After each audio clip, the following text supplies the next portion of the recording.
Hello there, good morning to all of you. Today is August 15th. India celebrates its Independence Day, 1947, August 15th. India got freedom from the Britishers.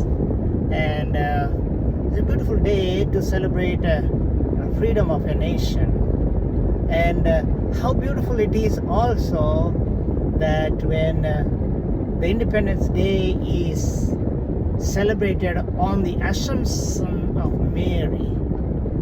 Mary assumes to heaven today, even though most of the time we see that we don't find the gospel Assumption of Mary.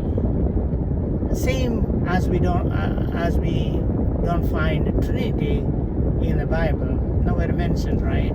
But it's the dogma of the Catholic Church. It's a faith. It is infallible dogma of the Catholic Church. So we need to believe in that. And what we learn from the Assumption of Mary. The Gospel today is taken from St. Luke's Gospel. So the Gospel, basically, it is Mary is visiting her cousin, Sister Elizabeth, to Judea. And as soon as Mary greets, the baby of Elizabeth is leaped for joy, and then immediately Elizabeth says, "Hail Mary, full of grace, the Lord is with you." So she is greeting Mary and says, "The moment I greet your greetings was heard, my child in my womb leaped for joy." Mary is also joyful because her cousin was barren for so many years, and getting a baby right now at the old age is a joyful thing, right? To be joyful is always a call for Christian life.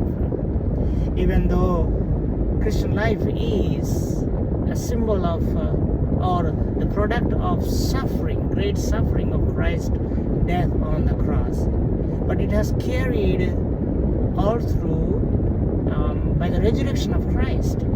So Jesus dies on the cross. That's a sorrowful event. That's painful suffering. But he rises from the dead, and that's the resurrection.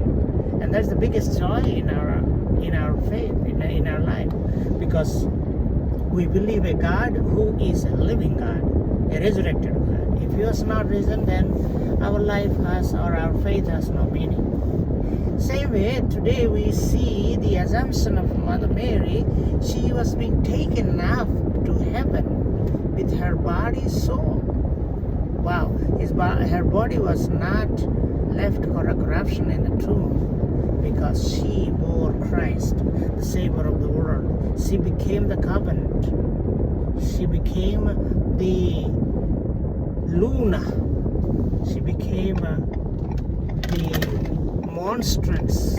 She became the tabernacle of Christ. And therefore, God highly exalts her. And that is why in the Gospel we saw Mary singing out of joy, "My soul magnifies the Lord, my spirit rejoices in my God, my Savior." See, he looked down on the needy, the Lord, the poor, the lowly.